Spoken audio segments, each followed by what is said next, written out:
ওমর রাদিয়াল্লাহু তাআলা আনহু রুম বিজয়ের জন্য 300 সাহাবার দল গঠন করেছে।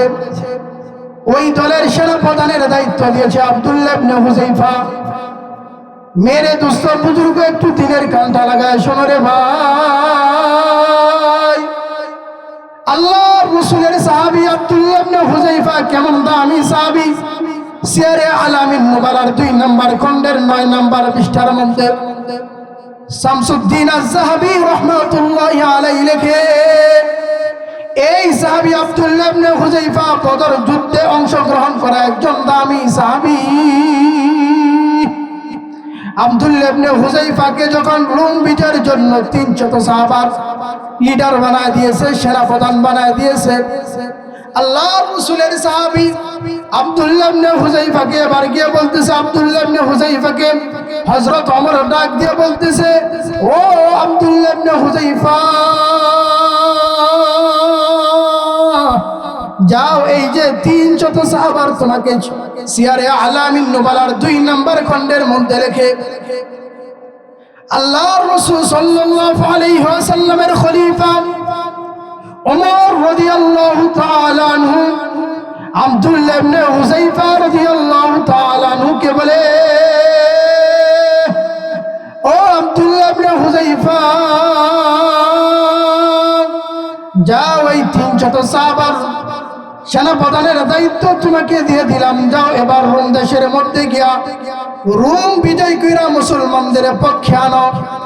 আল্লাহর রাসূল সাল্লাল্লাহু আলাইহি ওয়াসাল্লামের সাহাবী এবার 300 সাহাবী লইয়া যখন নাকি এবার রোম দেশের মধ্যে ঢুকবে, রোম দেশের মধ্যে ঢুকবে, মদিনা থেকে রোম দেশ মধ্যে যখন ঢুকবে, তখন রোম দেশের যেই সেনাপ্রধান রয়েছে, যেই বর্ডার গার্ড রয়েছে, ওই বর্ডার গার্ডরা, ওই বিজিবিরা আব্দুল্লাহ ইবনে হুযায়ফা সহ 300 সাহাবীকে আটক করে ফেলছে। বালাগাল উলা বিকামালিহি কাশাফাত তুজা বিজামালিহি হাসনাত জামিউ খিসালিহি সল্লু আলাইহি ওয়া আলিহি। ও দিল দিল नहीं है जिस दिल में अल्लाह नहीं, ओ गुल गुल नहीं है जिस गुल में गो नहीं। बलगल उला बि कमालिही कशफत तुजा बिजमालिही हसनत जमीउ खिसालिही सल्लु अलैहि व आलिहि। আলহামদুলিল্লাহ, আল্লাহ রাব্বুল আলামিন আমাদেরকে দুনিয়ার মধ্যে পাঠিয়েছে। দুনিয়ার মধ্যে পাঠানোর পরে অনেক দামি একটা দৌলত দিয়েছে, অনেক দামি একটা জিনিস দিয়েছে। ওই জিনিসটার নাম হলো ঈমান। একজন মানুষের জীবনে 1000 গুণ, তার জীবনের থেকে লক্ষ কোটি গুণ যেই দৌলতটা রয়েছে, ওই দৌলতের নাম হলো ঈমান। এই ঈমানের নিয়ামত আল্লাহ রাব্বুল আলামিন আমাদেরকে দান করেছেন। যেহেতু আমরা মুসলমান, যেহেতু আমরা ঈমানদার, এজন্য সকল ঈমানদারের প্রতি আহ্বান থাকবে, আমরা এদিক সেদিক ঘোরাফেরা না করে আমরা জান্নাতের পরিবেশে এসে বসে যাই।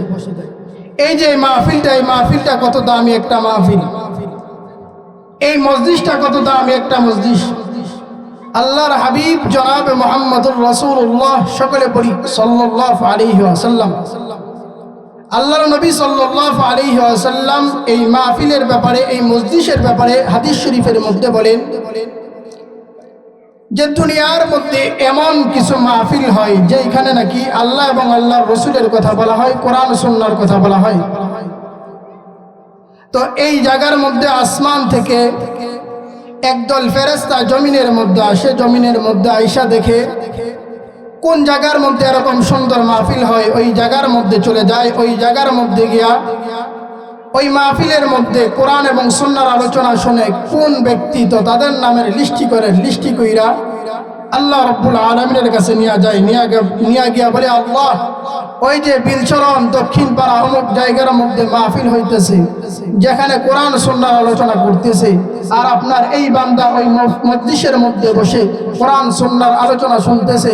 তো আল্লাহ রাব্বুল আলামিনকে যখন এই কথা বলে, তখন আল্লাহ রাব্বুল আলামিন ফেরেশতাদেরকে ডেকে বলে, ফেরেশতারা, তোমরা সাক্ষী থাকো, আমি আল্লাহ রাব্বুল আলামিন ওই বান্দাকে মাফ করে দিয়েছি। বলেন না সুবহানাল্লাহ। অপর এক হাদিসের ভাষ্য অনুযায়ী আল্লাহর নবী সাল্লাল্লাহু আলাইহি ওয়াসাল্লাম বলে, এই মজলিসটা, আজকের এই মাহফিলটা কেমন দামি আগে আমরা জেনে নেই।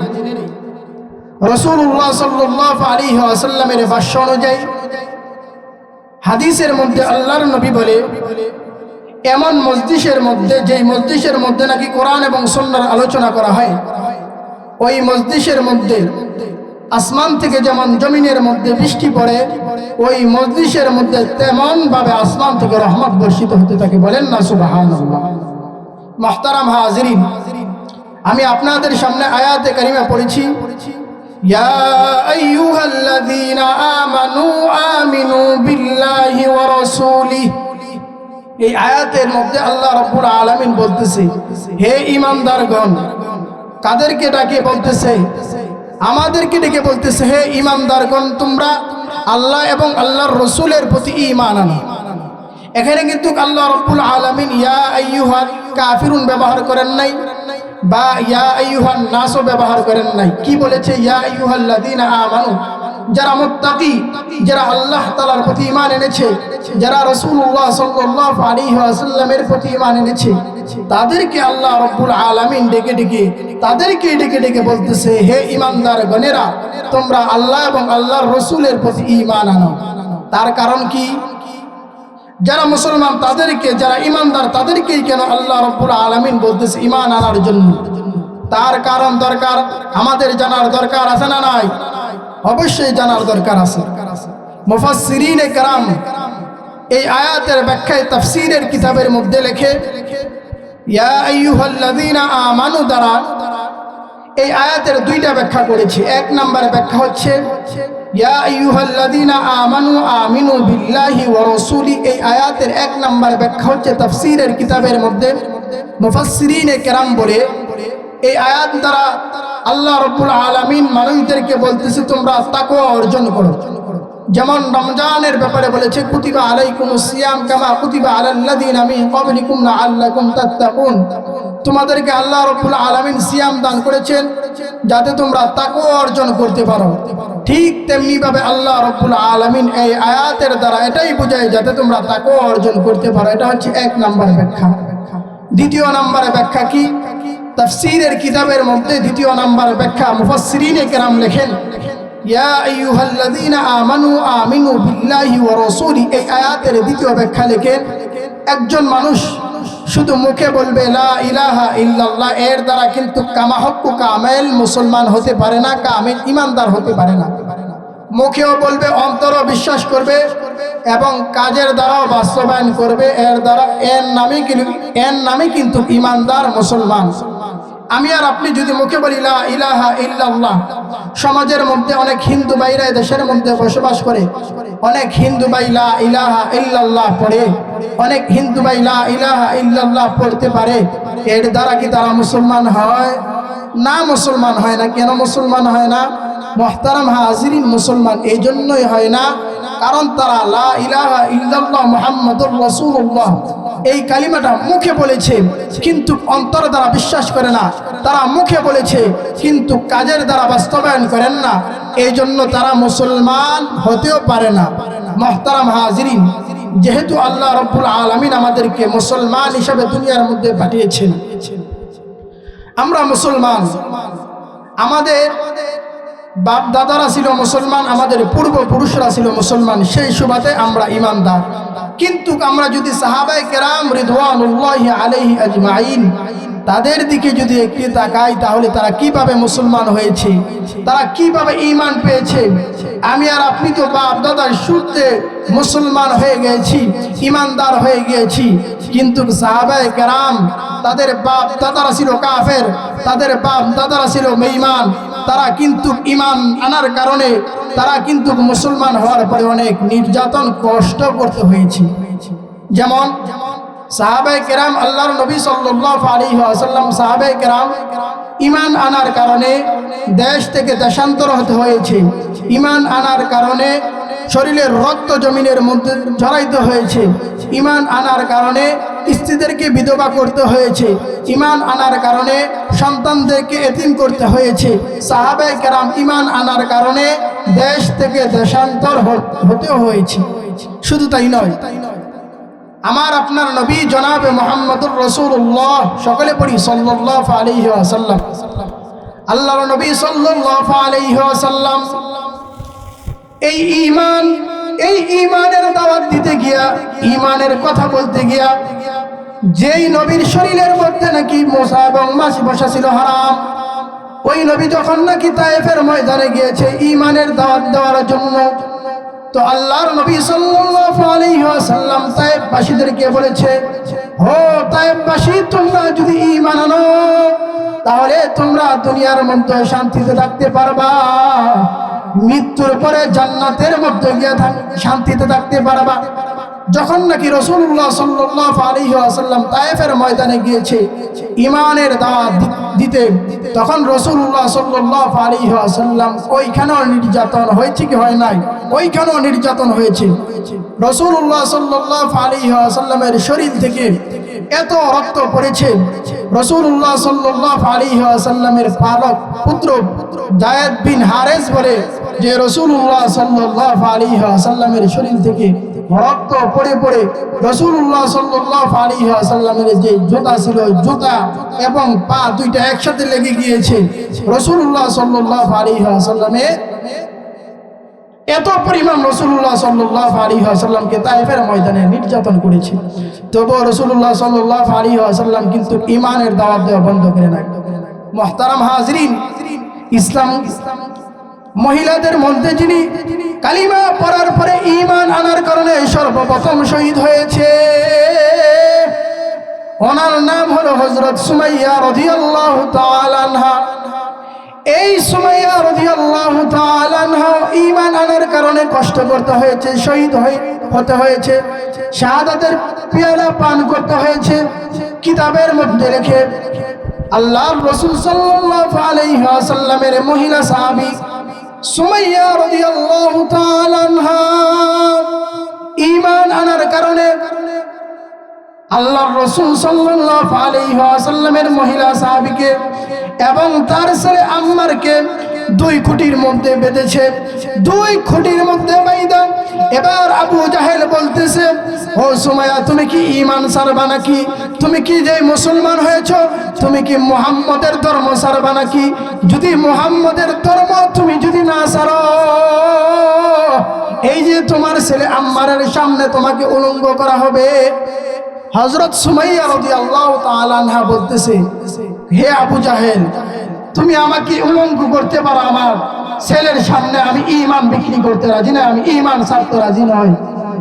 এবার আবু জাহেল হযরত সুমাইয়া রাদিয়াল্লাহু তাআলা আনহাকে তার ছেলে আম্মারের সামনে উলঙ্গ করেছে।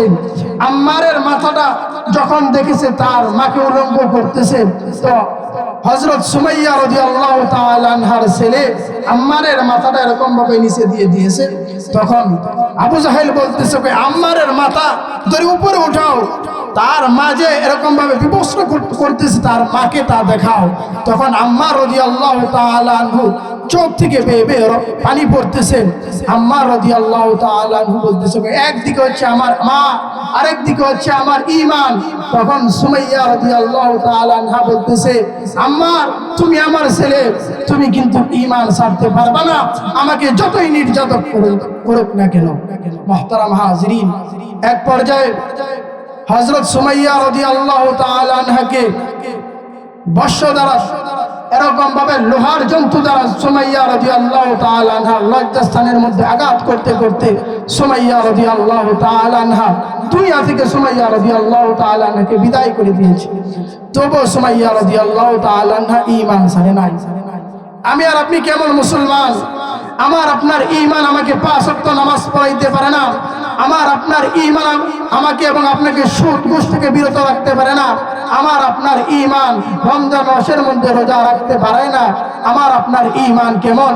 আমি আর আপনি তো মুসলমান দাবি করি, কিন্তু একদিনে কি চিন্তা করেছি আমি যে মুসলমান দাবি করি, আমার হাতটা কি মুসলমান? আমার হাতটা কি মুসলমানের হাত? আমার হাত দ্বারা অপর ভাইয়ের উপরে কত জুলুম করি? আমার পাটা কি মুসলমান হয়েছে? আমার শরীরের প্রত্যেকটা অঙ্গ প্রত্যঙ্গ কি মুসলমান হয়েছে? এটা আমরা কোনোদিন চিন্তা করে দেখেছি? না, চিন্তা করে দেখি নাই। মুহতারাম হাজিরিন, আমি আর আপনি মুসলমান ঈমানওয়ালা। আমার আপনার ঈমানের উপর অটল থাকতে গিয়ে কোনো বাধা নাই, কোনো কষ্ট নাই। অথচ সাহাবায়ে কেরাম রিদওয়ানুল্লাহি আলাইহি আজমাইন কত কষ্ট করেছে। দেখেন সিয়ারে আলামিন নুবালার 2 নম্বর খণ্ডের মধ্যে শামসুদ্দিন আয-যাহাবী রাহমাতুল্লাহি আলাইহি লেখেন, হযরত ওমর রাদিয়াল্লাহু তাআলা আনহুর জামানায় রোম বিজয়ের জন্য 300 সাহাবার একটা দল গঠন করেছে। ওই দলের সেনাপ্রধানের দায়িত্ব দিয়েছে আল্লাহ রাসূল সাল্লাল্লাহু আলাইহি ওয়াসাল্লামের এক দামি সাহাবী আব্দুল্লাহ ইবনে হুযায়ফা রাদিয়াল্লাহু তাআলা আনহু। তো ওমর রাদিয়াল্লাহু তাআলা আনহু রোম বিজয়ের জন্য 300 সাহাবার দল গঠন করেছে। ওই দলের সেনাপ্রধানের দায়িত্ব দিয়েছে আব্দুল্লাহ ইবনে হুযায়ফা। মেরে দোস্ত বুজুর্গ, একটু দিনের কানটা লাগায় শোনো রে ভাই। আল্লাহর রাসূলের সাহাবী আব্দুল্লাহ ইবনে হুযায়ফা কেমন দামি সাহাবী। সিয়ারে আলামিন নুবালার 2 নম্বর খণ্ডের 9 নম্বর পৃষ্ঠার মধ্যে শামসুদ্দিন আয-যাহাবী রাহমাতুল্লাহি আলাইহি লেখে, এই সাহাবী আব্দুল্লাহ ইবনে হুযায়ফা বদর যুদ্ধে অংশগ্রহণ করা একজন দামি সাহাবী। আব্দুল্লাহ ইবনে হুযায়ফাকে যখন রোম বিজয়ের জন্য 300 সাহাবার লিডার বানায় দিয়েছে, সেনাপ্রধান বানায় দিয়েছে, আল্লাহর রাসূলের সাহাবী আব্দুল্লাহ ইবনে হুযায়ফাকে এবার গিয়ে বলতেছে, আব্দুল্লাহ ইবনে হুযায়ফাকে হযরত ওমর ডাক দিয়ে বলতেছে, ও আব্দুল্লাহ ইবনে হুযায়ফা, যাও এই যে 300 সাহাবার তোমাকে সিয়ারে আলামিন নুবালার 2 নম্বর খণ্ডের মধ্যে লেখে আল্লাহর রাসূল সাল্লাল্লাহু আলাইহি ওয়াসাল্লামের খলিফা ওমর রাদিয়াল্লাহু তাআলা আনহু আব্দুল্লাহ ইবনে হুযায়ফা রাদিয়াল্লাহু তাআলা আনহুকে বলে, ও আব্দুল্লাহ ইবনে হুযায়ফা, যাও এই 300 সাহাবার সেনাপ্রধানের দায়িত্ব তোমাকে দিয়ে দিলাম, যাও এবার রোম দেশের মধ্যে গিয়া রোম বিজয় কইরা মুসলমানদের পক্ষে আনো। আল্লাহর রাসূল সাল্লাল্লাহু আলাইহি ওয়াসাল্লামের সাহাবী এবার 300 সাহাবী লইয়া যখন নাকি এবার রোম দেশের মধ্যে ঢুকবে, রোম দেশের মধ্যে ঢুকবে, মদিনা থেকে রোম দেশ মধ্যে যখন ঢুকবে, তখন রোম দেশের যেই সেনাপ্রধান রয়েছে, যেই বর্ডার গার্ড রয়েছে, ওই বর্ডার গার্ডরা, ওই বিজিবিরা আব্দুল্লাহ ইবনে হুযায়ফা সহ 300 সাহাবীকে আটক করে ফেলছে। আটক কইরা তারা যেহেতু মুসলমান, তারা যেহেতু গেছে খ্রিস্টান দেশের মধ্যে, খ্রিস্টানদের সাথে যুদ্ধ করে এই দেশ বিজয় করার জন্য, মুসলমানদের পক্ষে আনার জন্য, এবার বলতেছে তারা যেহেতু ঈমানওয়ালা, কালিমাওয়ালা, যাই আমাদের দেশের যে সরকার আছে, বাদশা আছে, তার কাছে নিয়ে যায়। তো রোম দেশের বাদশা ছিল খ্রিস্টান। এই বাদশার কাছে যখন নিয়ে যাওয়া হয়েছে, তখন বলতেছে, বাদশা মহোদয়, এই যে তারা ঈমানওয়ালা, তারা কালিমাওয়ালা, তারা এসেছে আমাদের দেশের মধ্যে, আমাদের দেশের মধ্যে এসেছে আমাদের সাথে যুদ্ধ করে রোম দেশ বিজয় করার জন্য। তখন বাদশা চিন্তা করতেছে, তারা যেহেতু মুসলমান, তারা যেহেতু ঈমানওয়ালা, দেখি তো তাদের কাছ থেকে ঈমান সরানো যায় কিনা। তখন বলতেছে তাদের সেনাপ্রধান কি, বলতেছে আব্দুল্লাহ ইবনে হুযায়ফা, তাকে ডেকে আনো। তাকে ডেকে আনা হলো। এবার খ্রিস্টান রোম দেশের বাদশা বলতেছে, ও আব্দুল্লাহ ইবনে হুযায়ফা, এই যে আমার রোম দেশ দেখতেছে, এত বড় দেশ, এই দেশের অর্ধেক রাজ্যের সরকার বাদশা তোমাকে বানাই দিব, তুমি কি ঈমান ছাইরা দিবা? সিয়ারে আলামিন নুবালার 2 নম্বর খণ্ডের মধ্যে লেখে আব্দুল্লাহ ইবনে হুযায়ফা বলে, ও খ্রিস্টান বাদশা, তুমি কি ভাবছো তোমার এই দেশের অর্ধেক রাজ্যের রাজা যদি আমাকে বানায় দাও আমি ঈমান ছেড়ে দিব? না, কখনো কখনো এটা হতে পারে না। তোমার রোম দেশের অর্ধেক রাজ্যের রাজত্ব কেন, তোমার রোম দেশের পুরাটার রাজ্যের রাজত্ব যদি আমাকে দেয়া দাও, গোটা মদিনার রাজ্যের রাজত্ব যদি আমাকে দেয়া দাও, আমি বিন্দু পরিমাণ ঈমান ছাড়ব না। সুবহানাল্লাহ, কেমন ঈমানের উপর অটল ছিল। এবার খ্রিস্টান বাদশা চিন্তা করতেছে, এইভাবে আব্দুল্লাহ ইবনে হুযায়ফা থেকে ঈমান সরানো যাবে না। কয়, যাও আব্দুল্লাহ ইবনে হুযায়ফাকে শুলের মধ্যে চড়াও। আব্দুল্লাহ ইবনে হুযায়ফাকে, নবীর সাহাবী আব্দুল্লাহ ইবনে হুযায়ফাকে শুলের মধ্যে চড়ানো হলো। শুলের মধ্যে চড়ানোর পরে এবার বলতেছে, যাও তাকে তীর নিক্ষেপ করো। জালিম বাদশার, রোম দেশের বাদশার আদেশে তার যেই দল রয়েছে, ওই দলেরা, রোম দেশের দলেরা, রোম দেশের সেনাবাহিনীরা, ওই খ্রিস্টান বাদশার কর্মীরা আব্দুল্লাহ ইবনে হুযায়ফাকে চড়া এই জালিম বাদশার আদেশে তীর নিক্ষেপ করতেছে। তীর নিক্ষেপ করতে করতে আব্দুল্লাহ ইবনে হুযায়ফার শরীরটা জারজা করে ফেলছে। তবু আব্দুল্লাহ ইবনে হুযায়ফা ঈমান ছাড়ে না। আল্লাহ রাসূল সাল্লাল্লাহু আলাইহি ওয়াসাল্লামের সাহাবী আব্দুল্লাহ ইবনে হুযায়ফার শরীর থেকে রক্ত বেয়ে বেয়ে জমিনের মধ্যে পড়তেছে, তবু আল্লাহর রাসূলের সাহাবী আব্দুল্লাহ ইবনে হুযায়ফা ঈমান ছাড়ে না। আল্লাহ রাসূল সাল্লাল্লাহু আলাইহি ওয়াসাল্লামের সাহাবীকে এবার জালিম বাদশা ডাক দিয়ে বলতেছে, ওই না না না, এরকম ভাবে আব্দুল্লাহ ইবনে হুযায়ফার থেকে ঈমান সরানো যাবে না। কয়, যাও বিশাল বড় একটা পাতিলা নিয়ে আসো। ওই পাতিলার মধ্যে লিটার কি লিটার তেল ঢালো। খ্রিস্টান বাদশার আদেশে ওই ডেকের মধ্যে লিটার কি লিটার তেল ঢালা হলো। লিটার কি লিটার তেল ঢালার পরে বলতেছে, কয়, যাও ওই পাতিলার নিচে লাকড়ি দ্বারা আগুন ধরা দাও। আগুন ধরা দেওয়া হলো। এবার বলতেছে, যাও, যখন ওই তেলগুলি টকবগে গরম হয়ে গিয়েছে, এবার বলতেছে, যাও আব্দুল্লাহ ইবনে হুযায়ফার যেই 300 সাহাবী ছিল, ওই 300 সাহাবীদের বন্দী করে ফেলছে। এবার বলতেছে, যাও ওই 300 সাহাবী থেকে একজন সাহাবীকে তেলের সামনে আনো। একজন সাহাবীকে ওই পাতিলার সামনে আনা হলো। এবার বলতেছে, আব্দুল্লাহ ইবনে হুযায়ফাকে তেলের সামনে দাঁড় করাও। আল্লাহ রাসূল সাল্লাল্লাহু আলাইহি ওয়াসাল্লামের দুইজন সাহাবীকে গরম টকবকে তেলের সামনে যখন দাঁড় করিয়ে দিয়েছে, এবার বলতেছে, কয়, যাও এই যে একজন সাহাবী, এই সাহাবীকে গরম তেলের মধ্যে নিক্ষেপ করো। ও মুসলমান ঈমানদার আল্লাহর গোলাম,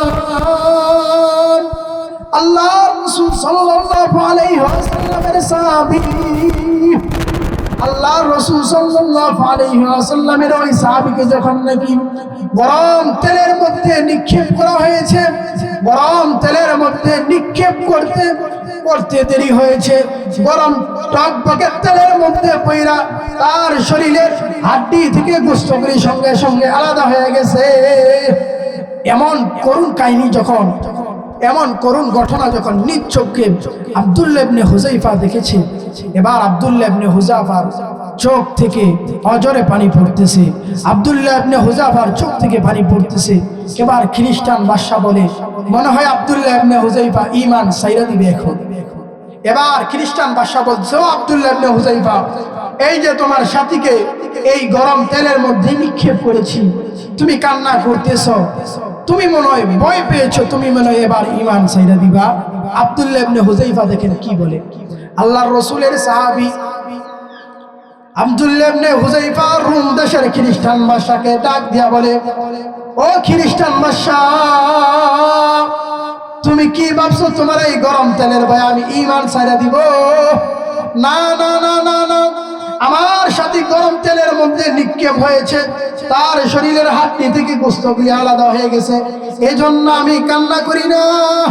আমাকে কাঁদা একটা আফসোসে, ওই আফসোসটা হলো ওই আফসোসটা হলো আমার রব, আমার মালিক আমাকে শুধুমাত্র একটা জীবন দিয়েছে। হ্যাঁ, আমার রব যদি আমার হাতের মধ্যে যতগুলো চুল, আমার পায়ের মধ্যে যতগুলি চুল, আমার শরীরের প্রত্যেকটা অঙ্গ প্রত্যঙ্গের মধ্যে যতগুলি চুল, প্রত্যেকটা চুল অনুযায়ী যদি আমার রব, আমার মালিক এক একটা করে জীবন দিত, আর তোমার মতো খ্রিস্টান বাদশার সামনে, তোমার মতো জালিম বাদশার সামনে যদি আমি এক একটা করে জীবন দিতে পারতাম, তাহলে ময়দানে মাহশারে কতগুলি শহীদের মর্যাদা লইয়া ওই দিন দাঁড়াইতে পারতাম। আব্দুল্লাহ ইবনে হুযাইফা ঈমানের উপর এত অটল ছিল। আমার আপনার ঈমান কেমন? সাহাবায়ে কেরাম এত ঈমানের উপর অটল ছিল। এই জন্যই তো আল্লাহ রাব্বুল আলামিন বলে, ইন্নাল্লাযীনা ক্বালু রাব্বুনাল্লাহ, ইন্নাল্লাযীনা ক্বালু রাব্বুনাল্লাহ সুম্মা ইসতাকামু তাতানাজ্জালু আলাইহিমুল মালায়েকা আল্লা তাখাফু ওয়া লা তাহজানু ওয়া আবশিরু বিল জান্নাহ। যে ব্যক্তি নাকি লা ইলাহা ইল্লাল্লাহ পড়বে, এই কালিমা পড়বে, এক আল্লাহকে আল্লাহ বলে বিশ্বাস করবে, আমার আপনার নবীকে নবী বলে বিশ্বাস করবে, আল্লাহ রাব্বুল আলামিন যতগুলো সহিফা দুনিয়ার মধ্যে দিয়েছে, কোরআন শরীফকে বিশ্বাস করবে, ফেরেশতাদের উপরে ঈমান আনবে, কোরআন শরীফের প্রতি ঈমান আনবে, আল্লাহ এবং আল্লাহর রাসূলের প্রতি ঈমান আনবে, তাদের ব্যাপারে আল্লাহ রাব্বুল আলামিন বলে তাদের কোনো ভয় নাই, তাদের কোনো পেরেশানি নাই, তারা মরতে দেরি হবে, মালিকের বানানো চিরস্থায়ী জান্নাতের মধ্যে যাইতে দেরি হবে না। সুবহানাল্লাহ। এই জন্য ঈমানের উপর অটল থাকার দরকার আছে না নাই? আমি আর আপনার যদি ঈমান না থাকে, আমি যতই ইবাদত করি না কেন, ওই ইবাদতকে আমাকে আপনাকে জান্নাতে নিতে পারবে? নিতে পারবে? এই যে সমাজের মধ্যে অনেক হিন্দু আছে দেশের মধ্যে, তারা যে দান খয়রাত করে, অনেক হিন্দু দেখবেন দান খয়রাত করে, মাহফিলের মধ্যে টাকা দেয়, মসজিদের মধ্যে টাকা দেয়। এই যে টাকা দিল, এর দ্বারা কি তারা নেকি পাবে, জান্নাতের মধ্যে যেতে পারবে না? কারণ কি? তাদের মধ্যে ঈমান নাই। কিন্তু আমাকে এবং আপনাকে তো যেহেতু আল্লাহ রাব্বুল আলামিন ঈমান দান করেছে, এর দ্বারা যদি আমি আর আপনি নেক আমল করতে পারি, এই নেক আমলের বিনিময়ে আমরা মৃত্যুর পরে পাবো কি পাবো না? অবশ্যই অবশ্যই পাবো।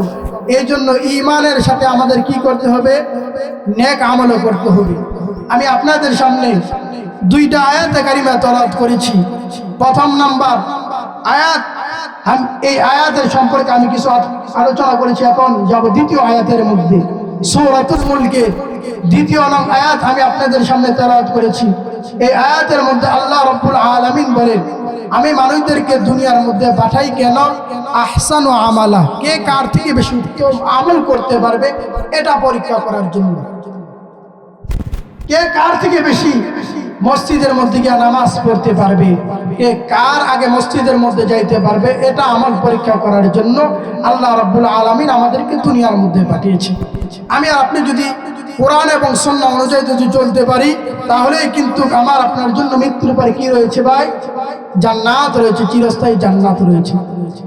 এবার আমি আপনাদেরকে এমন তিনটা আমলের কথা বলবো, যে আমলের ব্যাপারে আমার আপনার নবী জনাবে মুহাম্মদুর রাসূলুল্লাহ সাল্লাল্লাহু আলাইহি ওয়াসাল্লাম বলে, যে আমল যদি আল্লাহ রাব্বুল আলামিন যদি দেখে, তাহলে মুস্কি মুস্কি আসে, আর ফেরেশতাদেরকে ডেকে ডেকে বলে, ফেরেশতারা তোমরা সাক্ষী থাকো, আমি ওই বান্দাকে মাফ করে দিয়েছি, মৃত্যুর পরে জান্নাতের মালিক বানায় দিব।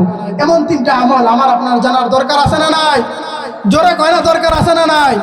অবশ্যই এমন তিনটা আমল আমার আপনার জানার দরকার আছে। মুহতারাম হাজিরিন, এক নাম্বার আমল হচ্ছে আল্লাহর নবী সরকারে দো আলম নবী বলে, যখন নাকি মসজিদের মিনার থেকে আযান দেয়, মুয়াজ্জিন আযান দেয়, হাইয়া আলাস সালাহ, হাইয়া আলাল ফালাহ, ও বান্দা আসো আসো আসো, কল্যাণের দিকে আসো। ও বান্দা, তুমি কি মৃত্যুর পরে জান্নাত চাও নাকি? তুমি কি আল্লাহ রাব্বুল আলামিনের সাথে গভীর সম্পর্ক করতে চাও নাকি? তুমি কি আল্লাহ রাব্বুল আলামিনের কুদরতি পায়ের মধ্যে সিজদা দিতে চাও কিনা? এজন্য তুমি মসজিদের মধ্যে আসো। যখন নাকি মুয়াজ্জিন মসজিদের মিনার থেকে এই ঘোষণা দিয়ে দেয়, এই ঘোষণা দেওয়ার পরে যেই বান্দারা নাকি চিন্তা করে, হাই মসজিদ থেকে আযান হয়ে গেছে, এখন আমার আর দুনিয়াবি কোনো কাজ করা চলবে না, যাই মসজিদের মধ্যে গিয়া প্রথম কাতারের মধ্যে দাঁড়াইয়া আল্লাহ রাব্বুল আলামিনের কুদরতি পায়ের মধ্যে সিজদা দিব। এই কথা বইলা যে মানুষটা, যে বান্দা এই কথা বলার পরে তার যে দুনিয়াবি কাজ ছিল সমস্ত কাজ থেকে ফারেক হয়ে মসজিদের দিকে দৌড়ে যায়। যখন মসজিদের মধ্যে গিয়েছে দেখে মসজিদের প্রথম কাতার তো ফিল আপ হয়েছে আর মসজিদের কয়েক রাকাত নামাজও শেষ হয়ে গেছে। এবার এই বান্দাটা বাইরে দাঁড়ায় আফসোসের সাথে বলে, কত নিয়ত করে বাড়ি থেকে আসছি, দোকানের মধ্যে কাজ ছিল, ওই কাজ দোকান বন্ধ করে আমি চলে আসছি, ক্ষেতের মধ্যে কাজ ছিল, ওই কাজ ফালাই রেখে আমি মসজিদের মধ্যে চলে আসছি। মসজিদের মধ্যে চলে আসছি, আমার নিয়ত ছিল মসজিদের প্রথম কাতারে দাঁড়ায় নামাজ পড়বো। মসজিদের প্রথম কাতার তো ফিল আপ হয়ে গেছে, মসজিদের নামাজের কয়েক রাকাত নামাজও শেষ হয়ে গেছে। এই যে শব্দ মোট থেকে বের হয়েছে, আল্লাহ রাব্বুল আলামিন হাদিসের কথা, এইগুলি আমার বানানো কোনো কথা না। মুহতারাম হাজিরিন, আল্লাহর নবী বলে যে ব্যক্তি নাকি মসজিদের মধ্যে নামাজের মধ্যে আসার পরে যখন দেখছে মসজিদের প্রথম কাতার ফিল আপ হয়ে গেছে, মসজিদের নামাজের কয়েক রাকাত নামাজও শেষ, এবার যে তার দিল থেকে শব্দ বের হয়েছে, এই শব্দটা নূর হইয়া আরশ আজিমের মধ্যে চলে যায়। বলেন না সুবহানাল্লাহ। তখন আল্লাহ রাব্বুল আলামিন ফেরেশতাদেরকে ডেকে ডেকে বলে, ফেরেশতারা রে, এই যে আমার এই বান্দাটা আব্দুর রহিম আব্দুল করিম আমার মসজিদের মধ্যে আসছে, আমার ঘরের মধ্যে আসছে, দুনিয়াবি কোনো ফায়দার জন্য নয়, আমার ঘরের মধ্যে আসছে আমি আল্লাহর কুদরতি পায়ের মধ্যে সিজদা দেওয়ার জন্য। ফেরেশতারা রে, তোমরা সাক্ষী থাকো, আমার এই বান্দা মসজিদের মধ্যে যখন আসছে, মসজিদের প্রথম কাতারের মধ্যে দাঁড়ায় নামাজ পড়বে, যখন দেখছে মসজিদের প্রথম কাতার ফিল আপ হয়ে গেছে, কয়েক রাকাত নামাজও শেষ, এবার তার দিকে শব্দ বের হয়েছে। এই শব্দ যেহেতু বের হয়েছে, তার মন থেকে দুঃখে এবং কষ্ট শব্দ বের হয়েছে। এই কারণে আমি আল্লাহ রাব্বুল আলামিন আমার ওই বান্দাকে ক্ষমা করে দিলাম, মৃত্যুর পরে জান্নাতের মালিক আমি আল্লাহ বানায় দিব। বলেন না সুবহানাল্লাহ। 2 নম্বর আমল হলো আল্লাহর নবী সরকারে দু আলম নবী বলে এমন 3 প্রকারের আমল রয়েছে যে আমল আল্লাহ রাব্বুল আলামিন দেখলে তো ফেরেশতাদেরকে সাক্ষী রাইখা বলে, ফেরেশতারা তোমরা সাক্ষী থাকো, আমি ওই বান্দাকে মাফ করে দিয়েছি, ক্ষমা করে দিয়েছি, মৃত্যুর পরে জান্নাত দিব। এর মধ্যে 2 নম্বরের আমল হলো আল্লাহর নবী সরকারে দু আলম নবী বলে এমনও কিছু মানুষ রয়েছে যাদেরকে আল্লাহ রাব্বুল আলামিন টাকা পয়সা দিয়েছে, ধন দৌলত দিয়েছে, যাদের উপরে আসমানের মালিক আল্লাহ রাব্বুল আলামিন হজ ফরজ করেছে, এমন কিছু মানুষ সমাজের মধ্যে রয়েছে, তারা 2টা ইহরামের কাপড় পইরা লাব্বাইক আল্লাহুম্মা লাব্বাইকের তালবিয়া দিয়া ওই মক্কা শরীফের মধ্যে চলে যায়, মক্কা শরীফ তওয়াফ করে আর কান্না করে আর আল্লাহ রাব্বুল আলামিনকে ডেকে ডেকে বলে, মালিক সুদূর বাংলাদেশ থেকে এই মক্কার মধ্যে আসলাম, মদিনার মধ্যে আসলাম, হায় কাবা শরীফ এত সুন্দর, ও আল্লাহ না জানি আপনার রসুল কত সুন্দর, ও আল্লাহ না জানি আপনি কত সুন্দর। এমন কিছু বান্দা আছে তারা কাবা শরীফ তওয়াফ করে লাব্বাইক আল্লাহুম্মা লাব্বাইক এই তালবিয়া দেয় আর কান্না করে আর আল্লাহ রাব্বুল আলামিনকে ডেকে ডেকে বলে, মালিক আল্লাহ আপনার কাছে ধন দৌলত চাই না, টাকা পয়সা চাই না, শুধু আপনার কাছে মাপ চাই, শুধু আপনার কাছে ক্ষমা চাই। এরকম ভাবে কান্না করে আর আল্লাহ রাব্বুল আলামিনের কাছে মাপ চায়।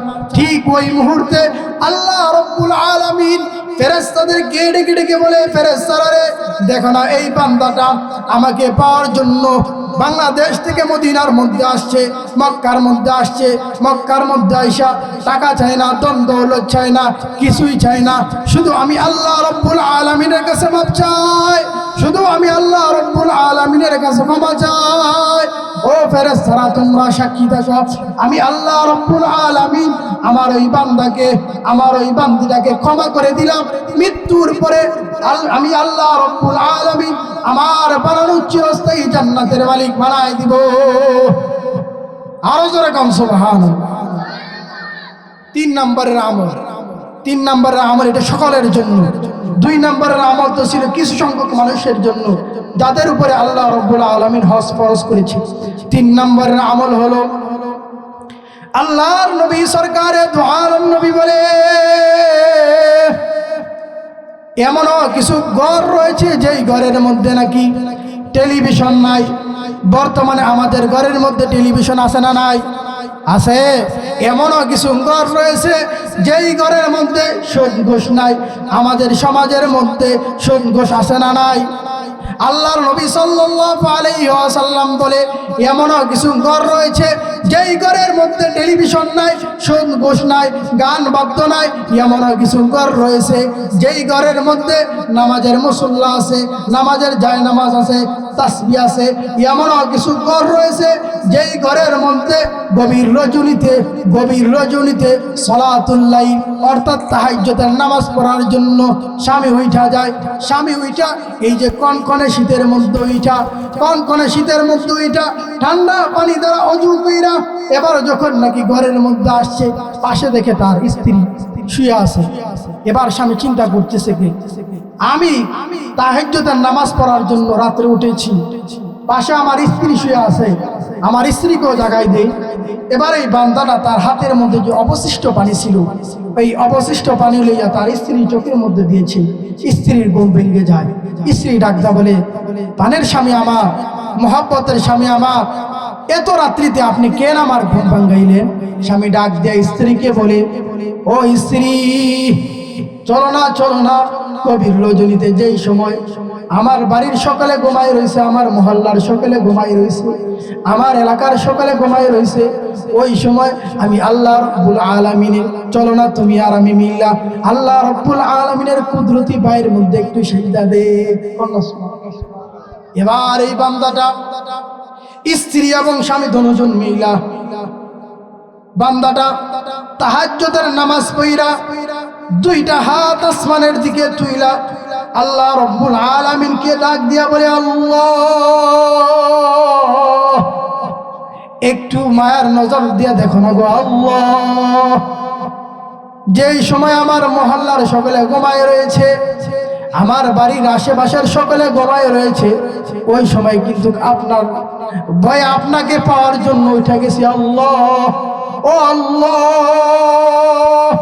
তাহাজ্জুদের নামাজ পড়া দোয়া করে স্বামী এবং স্ত্রী দোয়া করে আর ডেকে ডেকে বলে, আল্লাহ আপনার সাথে একটু ভালোবাসা করার জন্য উঠেছি গো মালিক, আল্লাহ আপনাকে পাওয়ার জন্য উঠেছি, আল্লাহ আপনার জান্নাত পাওয়ার জন্য উঠেছি, আল্লাহ আপনার রসুলকে মহাব্বত করি এই বিদায় উঠেছি, আল্লাহ আপনার জাহান্নামকে ভয় পাই এই জন্য উঠেছি। ও দয়ার মালিক দেন না স্বামী এবং আমার স্ত্রী দুজনকে মাফ করে দেন না। যেই ঘরের মধ্যে তাহাজ্জুদের নামাজ পড়া স্বামী এবং স্ত্রী আল্লাহ রাব্বুল আলামিনকে ডাক দিয়া বলে, ও আল্লাহ তাহাজ্জুদের নামাজ পড়া আপনার শাহী দরবারে হাত উত্তোলন করেছি, আমাদের দাম্পত্য জীবনের মধ্যে বারাকা দান করেন, আমাদের ছেলে মেয়েদেরকে নেককার বানায় দেন। এরকম ভাবে দোয়া করে আর আল্লাহ রাব্বুল আলামিনের কাছে কান্না করে ঠিক ওই মুহূর্তে আল্লাহ রাব্বুল আলামিন ওই বান্দার এত সুন্দর আমল দেখা মুস্কি আসে আর ডাক দিয়া বলে, আর ফেরেশতাদেরকে ডেকে ডেকে বলে, ফেরেশতারা এই যে তাকায় দেখো না, গভীর রজনীতে কিন্তু আমার এই বান্দা উঠেছে, তার স্ত্রীকেও জাগাই দিছে, তারা দুজন মিলা তাহাজ্জুদের নামাজ পড়ছে, তোমরা সাক্ষী থাকো আমি আল্লাহ রাব্বুল আলামিন আমার ওই বান্দাকে ক্ষমা করে দিলাম, আমার ওই বান্দাকে মাফ করে দিলাম, মৃত্যুর পরে আমার বানানো চিরস্থায়ী জান্নাতের মালিক আমি আল্লাহ বানাই দিব। বলেন না সুবহানাল্লাহ। এই জন্য এই 3 প্রকারের আমল করার দরকার আছে না নাই? ঈমানের সাথে কিসের দরকার? আমলের দরকার। ঈমানের সাথে কিসের দরকার? একজন মানুষ ঈমান আনছে, ঈমান আনার পরে সে জান্নাতে যাবে কিন্তু ঠিক, কারণ ঈমান এনেছে যেহেতু। রাসূলুল্লাহ সাল্লাল্লাহু আলাইহি ওয়াসাল্লাম হাদিস শরীফের মধ্যে বলে, যার মধ্যে নাকি ঈমান আছে সে 100 জান্নাতের মধ্যে যাইবে। কিন্তু ঈমান আনার পরে আমি আল্লাহ রব্বুল আলামিনের যে বিধিবিধান 5 ওয়াক্ত নামাজ পড়ি নাই, আল্লাহ রব্বুল আলামিনের যে বিধান কোরআন এবং সুন্নাহ অনুযায়ী চলি নাই, ঈমান আছে ঠিক কিন্তু কোরআন এবং সুন্নাহ অনুযায়ী চলি নাই, আল্লাহর বিধান মানি নাই, রাসূলুল্লাহ সাল্লাল্লাহু আলাইহি ওয়াসাল্লামের তরিকা ধরি নাই, মৃত্যুর পরে কি আমরা সরাসরি জান্নাতের মধ্যে যাইতে পারবো? জান্নাতের মধ্যে যাইতে হলে শর্ত কি? ঈমান এবং আমল। জান্নাতের মধ্যে যাইতে শর্ত কি ভাই? ঈমান এবং আমল। ঈমান এবং আমল ছাড়া যদি জান্নাতের মধ্যে যাইতে পারবো না, আমাদের কিন্তু জাহান্নামের মধ্যে যাইতে হবে। এজন্য আসুন ঈমান যেহেতু আমরা মুসলমান, আমরা যেহেতু কালিমাওয়ালা, আমরা যেহেতু ঈমানদার, এই জন্য ঈমানের সাথে আমরা কি করব? নেক আমল করব। এই নেক আমল করতে আমরা রাজি আছি তো ইনশাআল্লাহ? আল্লাহ রাব্বুল আলামিন যে 3 প্রকারের নেক আমলের কথা বললাম, এই নেক আমল আল্লাহ রাব্বুল আলামিন এই 3 প্রকারের আমল সকলকে করার তৌফিক এনায়েত করুন। সকলে বলে আমিন। মুহতারাম হাজিরিন, এখন আসেন রাসূলুল্লাহ সাল্লাল্লাহু আলাইহি ওয়াসাল্লাম বলেন, যে ব্যক্তিকে নাকি আল্লাহ রাব্বুল আলামিন, একজন মানুষ যখন দুনিয়ার মধ্যে আসে, দুনিয়ার মধ্যে আসার পরে যখন সে নিজের মন গড়া মতো দুনিয়ার মধ্যে বসবাস করে, কোরআন এবং সুন্নাহ অনুযায়ী চলে না, সে যদি মৃত্যুবরণ করে, যেদিন বিচারের দিবস কায়েম হয়ে যাবে, ওই দিন আল্লাহ রাব্বুল আলামিন ওই বান্দাকে ডাক দিয়া বলবে, যে 5 ওয়াক্ত নামাজ পড়ে নাই তাকে আল্লাহ রাব্বুল আলামিন ডাক দিয়া বলবে, যে রোজা রাখে নাই তাকে আল্লাহ রাব্বুল আলামিন ডাক দিয়া বলবে, যে আলেমুল আমাদের বিরোধিতা করছে তাকে আল্লাহ রাব্বুল আলামিন ডাক দিয়া বলবে, যে এই মাহফিলের বিরোধিতা করছে তাকে আল্লাহ রাব্বুল আলামিন ডাক দিয়া বলবে, ও বান্দা তোমাকে আমি আল্লাহ রাব্বুল আলামিন 70, 80, 90 বছরের জীবন দিয়া তোমাকে আমি রব্বুল আলামিন দুনিয়ার মধ্যে পাঠিয়েছি, তুমি কি আমল করেছো? তখন বান্দা মিথ্যার আশ্রয় নেওয়া বলবে, আল্লাহ দুনিয়ার মধ্যে 1 ওয়াক্ত নামাজ কামাই দেই না, রোজা রেখেছি, হজ করেছি, যাকাত করেছি। তখন আল্লাহ রাব্বুল আলামিন বলবে, তুমি মিথ্যুক, তোমার সাক্ষী আমি আল্লাহ রাব্বুল আলামিন গ্রহণ করবে না। ওই দিন ময়দানে মাহশারে হাত কথা বলবে, চক্ষু কথা বলবে, শরীরের প্রত্যেকটা অঙ্গ প্রত্যঙ্গ আল্লাহ রাব্বুল আলামিন আমার আপনার বিরুদ্ধে কিন্তু সাক্ষী দিবে। ওই দিন বান্দার আমলনামাটা আল্লাহ রাব্বুল আলামিন তার হাতে দিতে চাইবে, সে ডান হাত বাড়ায় দিবে, তার ডান হাতের মধ্যে আমলনামা দিবে না, তার বাম হাতের মধ্যে আল্লাহ রাব্বুল আলামিন আমলনামা দিবে। তার বুক সিদ্ধ কইরা তার পিছনে দেওয়া হবে আমলনামা। সাহাবায়ে কেরাম রাসূলকে জিজ্ঞাসা করে, ইয়া রাসূলুল্লাহ, আমলনামা দিবে পিছনে, তার মুখ থাকবে সামনে, কিভাবে দেখবে? তখন আল্লাহর রাসূল বলে, হে আমার সাহাবারা, আল্লাহ গজবের ফেরেশতারা তার মুখকে ভাঙ্গা মুছরা বলবে, দেখো তোমার আমলনামা, ইকরা কিতাবাকা কাফা বিনাফসিকা আল-ইয়াওমা আলাইকা হিসাবা, পড়ো তোমার আমলনামা। ওই দিন সে আমলনামা দেখে বলবে, মালি হাযাল কিতাব লা ইউগাদিরু সগীরাতান ওয়ালা কাবীরাতান ইল্লা আহসাহা, এটা কেমন আমলনামা, যে আমলনামার মধ্যে হায় আমি না রাতে অন্ধকারে গুনাহ করেছি, ওই গুনার কথা তো আমার পরিবারের কেউ জানে না, আমার স্ত্রীও জানে না, ওই গুনাহটাও তো এই আমলনামার মধ্যে লেখা আছে, এটা কেমন আমলনামা? ওই দিন কিন্তু আফসোস করলে কিছু কাজে আসবে না, ওই দিন কাজে কি আসবে? আমলনামা। যার আমলনামা বেশি ভালো হবে সেই আল্লাহ রাব্বুল আলামিনের জান্নাতের মধ্যে প্রবেশ করতে পারবে। এজন্য আসুন ঈমানের সাথে সাথে আমরা আমল করব তো ইনশাআল্লাহ। আল্লাহ রাব্বুল আলামিন ঈমানের সাথে আমাদেরকে আমল করার তৌফিক এনায়েত করুন। সকলে পড়ি আমিন। যে কথাগুলি বলেছি